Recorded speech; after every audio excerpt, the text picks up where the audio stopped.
എല്ലാ വിദ്യാർത്ഥികൾക്കും പുതിയൊരു വീഡിയോയിലേക്ക് സ്വാഗതം. ഈ വർഷത്തെ MCS FNCK 5th അലോട്ട്മെൻറ്റ് പ്രസിദ്ധീകരിച്ചു. അലോട്ട്മെൻറ്റ് ലഭിച്ച വിദ്യാർത്ഥികൾ ഈ ഒരു സെപ്റ്റംബർ 18-ാം തീയതി മുതൽ 19-ാം തീയതി വൈകുന്നേരം 3 മണിക്കുള്ളിൽ പോയിട്ട് അഡ്മിഷൻ എടുക്കണം.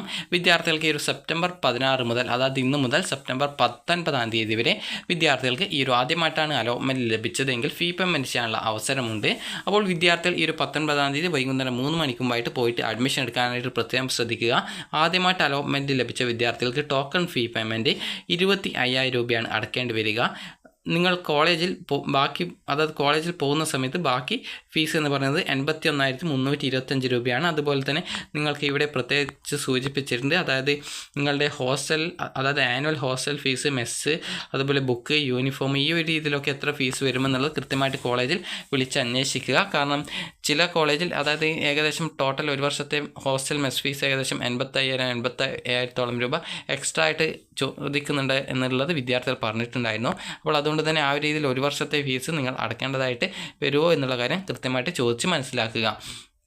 അപ്പോൾ ഈ ഒരു വീഡിയോയിൽ പ്രത്യേകം സൂചിപ്പിക്കുന്നത് ഈ ഒരു അഡ്മിഷൻ ക്യാൻസലേഷൻ, അതുപോലെ തന്നെ റീഫണ്ട് എന്നിവയെക്കുറിച്ചാണ്.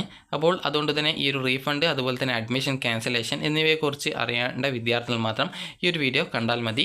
അപ്പോൾ ഈ ഒരു വിദ്യാർത്ഥികൾക്ക് എന്തെങ്കിലും കാരണവശാൽ കോളേജിൽ നിന്ന് പ്രവേശനം നേടിയ ശേഷം നിങ്ങളുടെ അഡ്മിഷൻ റദ്ദ് ചെയ്ത് നിങ്ങളുടെ സർട്ടിഫിക്കറ്റ്സ് ഒക്കെ തിരികെ വാങ്ങിക്കാൻ ആഗ്രഹിക്കുന്നവർക്ക് 2024 സെപ്റ്റംബർ 24 വരെ നിങ്ങൾക്ക് 5ാമത്തെ അലോട്ട്മെൻറ്റ് പ്രകാരം പ്രവേശനം ലഭിച്ചിട്ടുള്ള കോളേജിലെ പ്രിൻസിപ്പാളിനെ, അതായത് നിങ്ങൾക്ക് ഏത് കോളേജിലാണോ അലോട്ട്മെൻറ്റ് കിട്ടിയിട്ടുള്ളത് ആ ഒരു കോളേജിലെ പ്രിൻസിപ്പാളിന് രേഖാമൂലം വിടുതൽ സർട്ടിഫിക്കറ്റ്, അതായത് TC ലഭിക്കാനുള്ള അപേക്ഷ സമർപ്പിച്ചു കഴിഞ്ഞാൽ നിങ്ങൾക്ക് പ്രവേശനം റദ്ദ് ചെയ്യുന്നതിന് അവസരമുണ്ടാകും. അപ്രകാരം പോകുന്ന വിദ്യാർത്ഥികൾക്ക് പ്രവേശന ഫീസായിട്ട് 1000 രൂപ കഴിച്ച് ബാക്കി മുഴുവൻ ഫീസും തിരികെ കിട്ടുന്നതാണ്. നിങ്ങളുടെ സ്ഥിരീകരിച്ച അലോട്ട്മെൻറ്റും പ്രവേശനവും, അതായത് കൺഫേംഡ് അലോട്ട്മെൻറ്റ് ആൻഡ് അഡ്മിഷൻ എപ്പോഴെങ്കിലും റദ്ദ് ചെയ്തവർക്ക് അസോസിയേഷൻ്റെ തുടർന്നുള്ള ഓൺലൈൻ അലോട്ട്മെൻറ്റുകളിൽ പരിഗണിക്കുന്നതല്ല എന്നുള്ളത് പ്രത്യേകം ശ്രദ്ധിക്കുക. ഈ refund of partial fee RS 25,000, അതായത് 25,000 രൂപ ടോക്കൺ ഫീ പേയ്മെൻറ്റ് അടച്ച വിദ്യാർത്ഥികൾക്ക് അതെങ്ങനെ റീഫണ്ട് കിട്ടും എന്നുള്ളതാണ്. കോളേജിൽ ചെന്ന് പ്രവേശനം റദ്ദ് ചെയ്ത് കഴിഞ്ഞാൽ ഓൺലൈനായിട്ട് സ്ഥിരീകരിച്ച അലോട്ട്മെൻറ്റ് റദ്ദ് ചെയ്യുന്നതിന് അവസരമുണ്ടായിരിക്കും. അതായത് നിങ്ങളുടെ കോളേജിൽ ചെന്ന് പ്രവേശനം റദ്ദ് ചെയ്ത ശേഷമാണ് ഈ ഒരു ഓൺലൈനായിട്ട് നിങ്ങളുടെ അലോട്ട്മെൻറ്റ് റദ്ദ് ചെയ്യാനുള്ള അവസരം ഉണ്ടായിരിക്കുക. നിങ്ങളുടെ അപേക്ഷയിലെ യൂസർ ഐഡിയും പാസ്വേഡും ഉപയോഗിച്ച് വെബ്സൈറ്റിലെ MCSFNCK.com ലോഗിൻ ചെയ്താണ് ഇത് ചെയ്യേണ്ടത്.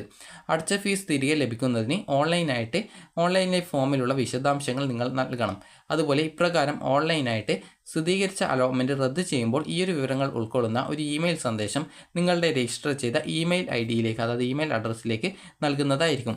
അതുപോലെ തന്നെ considering the dates of the allotments by the LBS of government category seats, the MCS FNCK shall notify later the date of cancellation of all higher option. അതായത് ഈ ഒരു LBSൻ്റെ ഈ ഒരു അലോട്ട്മെൻറ്റ് നടക്കുന്നത് കൊണ്ട് തന്നെ, അതായത് ഈ ഒരു MCS FNCK വെബ്സൈറ്റ് വഴി നിങ്ങളെ പിന്നീട് ഈ ഒരു ഹയർ ഓപ്ഷൻസ്, അതായത് എല്ലാ ഹയർ ഓപ്ഷൻസ് ക്യാൻസലേഷൻ ചെയ്യുന്നത് സംബന്ധിച്ചുള്ള ആ ഒരു ഡീറ്റെയിൽസ് നിങ്ങളെ അറിയിക്കും, അതായത് ആ ഒരു ഡേറ്റ് നിങ്ങളെ അറിയിക്കുമെന്നാണ് പറഞ്ഞിട്ടുള്ളത്. നിങ്ങൾക്ക് എന്തെങ്കിലും സംശയമുണ്ടെങ്കിൽ, അതായത് ഈ ഒരു റീഫണ്ടുമായിട്ട് എന്തെങ്കിലും സംശയമുണ്ടെങ്കിൽ നിങ്ങൾക്ക് admission@MCSFNCK.com എന്ന ഇമെയിൽ അഡ്രസ്സിലേക്ക് ഈ ഒരു 2 ദിവസത്തിനുള്ളിൽ നിങ്ങളുടെ ഈ ഒരു സംശയങ്ങളും കാര്യങ്ങളും അറിയിക്കുക. ഇമെയിലിൻ്റെ സബ്ജക്റ്റിൻ്റെ സ്ഥാനത്ത് അപേക്ഷയുടെ നമ്പറും അപേക്ഷയുടെ പേരും നിർബന്ധമായിട്ടും ചേർക്കുക. അപ്പോൾ നിങ്ങൾക്ക് ഈ ഒരു ഫീ പേയ്മെൻറ്റ് ചെയ്ത് നിങ്ങൾ അഡ്മിഷൻ എടുക്കാത്ത ഒരു വിദ്യാർത്ഥിയാണെങ്കിൽ നിങ്ങൾക്ക് നിങ്ങളുടെ പ്രൊഫൈൽ വഴി ലോഗിൻ ചെയ്ത ശേഷം നിങ്ങൾക്ക് റീഫണ്ടിനുള്ള ഓപ്ഷൻ ഉണ്ടാവും. അതുവഴി നിങ്ങൾക്ക് നിങ്ങളുടെ ഡീറ്റെയിൽസും അതുപോലെ ബാങ്ക് ഡീറ്റെയിൽസും ഒക്കെ നൽകേണ്ടതായിട്ട് വരും. അപ്പോൾ അതൊക്കെ നിങ്ങളുടെ സേവിങ് ബാങ്ക് അക്കൗണ്ട് ആയിരിക്കണം നൽകേണ്ടത്. അപ്പോൾ ആ ഒരു ബാങ്ക് അക്കൗണ്ട് നൽകിയ ശേഷം നിങ്ങൾക്ക് അതിലേക്ക് റീഫണ്ട് കിട്ടുന്നതാണ്. ഈ ഒരു 25,000 രൂപ നിങ്ങൾക്ക് റീഫണ്ടായിട്ട് കിട്ടുന്നതായിരിക്കും. അപ്പോൾ വിദ്യാർത്ഥികൾക്ക് ഈ ഒരു വീഡിയോ ഉപകാരപ്രദമായിട്ടുണ്ടെങ്കിൽ ലൈക്ക് ചെയ്യുക, ഷെയർ ചെയ്യുക. Thank you for watching.